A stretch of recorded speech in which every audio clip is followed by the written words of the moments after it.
доктор Зокир, чунон ки медонед, дар рӯзи иди фитр субҳи барвақт тамоми мусалмонон ба адои намози ид ба масҷид мераванд. оё намози ид фарз аст? Лутфан барои ман ва барои ҳамаи тамошобинони мо муқаррароти асосии намози идро шаҳр медодед? агар дар бораи намози ид бигӯем дар рӯзи иди саиди фитр, пас паёмбари мо саллаллоҳу алайҳи васалам чуноне ки дар китоби саҳиҳ муслим ҷилди дуюм китоби рӯза ҳадиси 2534 омадааст ки Абу Ҳурайра Аллоҳ аз ӯ розӣ бод ривоят мекунад ки паёмбар саллаллоҳу алайҳи васалам гуфтанд: дар як сол ду рӯзе ҳаст ки дар онҳо гирифтани рӯза ҳаром аст. ин рӯзи иди саиди фитр ва рӯзи иди қурбон аст.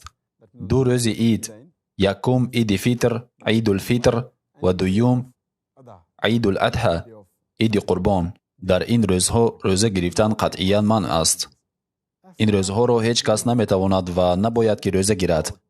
агар мо дар бораи муқаррароти асосӣ дар бораи намози ид сухан ронем, пас дар байни мазҳабҳои гуногуни фиқҳӣ ихтилофи назар вуҷуд дорад. имом шофиӣ масалан мисли имом молик, яъне пайравони мазҳаби шофиӣ ва моликӣ бар ин боваранд ки намози ид суннати муаккада мебошад, яъне суннати муҳиме аз навъи суннатҳои мустаҳаб, бар асоси ҳадисе ки дар он ривоят шудааст ки бодиянишине гуфтааст: аллоҳ субҳанаҳу ва таъала ҳеҷ намозеро фарз накардааст ба ҷуз аз намозҳои панҷвақта. ин ҳадис дар китоби муғнӣ ривоят шудааст дар ҷилди дуюм саҳифаи 223. бинобар ин тибқи ҳадиси набудани намози фарзӣ ба ҷуз аз намозҳои панҷвақта, ин ду мазҳаби фиқҳӣ бар он назаранд ки ин ду намози ид, идул фитр ва идул адҳа суннати муаккада мебошад, яъне таъкидшуда аст. аз нигоҳи мазҳаби ҳанбалӣ ин намозҳо аз навъи амалҳоест ки фарзи кифоя меноманд. ин маънои онро дорад ки касе аз ҷамоат ин намозро хонад, пас ҳамин басанда аст, яъне асари дигарон соқит мешавад. ин намозҳо барои ҳар як шахс дар алоҳидагӣ фарз нест. ва қавли сеюм, ин қавли имом Абу Ҳанифа раҳимаҳуллоҳ мебошад ки тибқи он хондани намози ид фарз ба шумор меравад, яъне ҳатмист.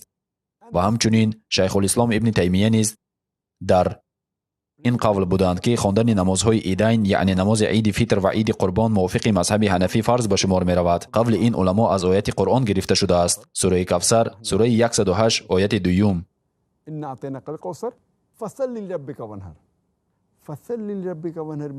пас барои парвардигорат намоз бихон ва қурбонӣ кун. ин оят ба мо нишон медиҳад ки мо бояд намози идро бихонем ва барои Аллоҳ қурбонӣ кунем. бар асоси ин оят ҳар ду уламо бар ин назаранд ки хондани намози ид фарз ба шумор меравад. илова бар ин якчанд ҳадисҳои саҳеҳе ривоят шудааст ки дар онҳо паёмбар саллаллоҳу алайҳи васалам мусалмонҳоро барои хондани намози ид ташвиқ кардаанд ва на танҳо мардони мусалмон, ҳатто занҳоро низ дар вақти моҳонагиашон. эшон онҳоро даъват мекарданд ки то онҳо ба намоз раванд, агарчанде ки онро адо накунанд ҳам.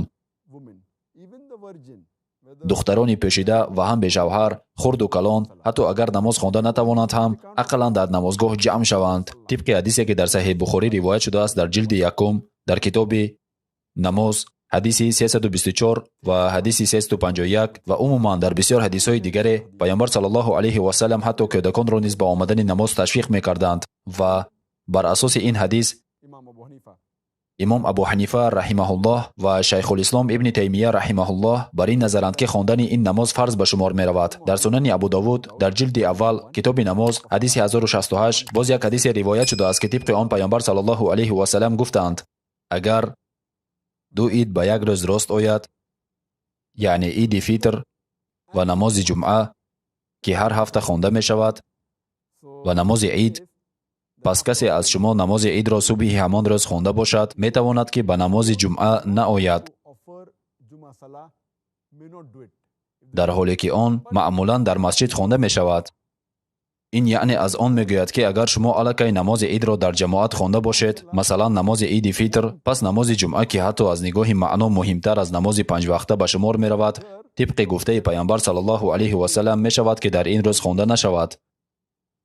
аммо боз ҳам бароятон фарз аст ки намози 4 ракъати пешинро ҳамон рӯз бихонед. аз ин рӯ ин далели қавӣ барои фарз донистани намози ид аст. ва дар ин бора ба назари имом Абу Ҳанифа ва шайхулислом ибни Таймия, Аллоҳ аз онҳо розӣ бошад, комилан шарикам.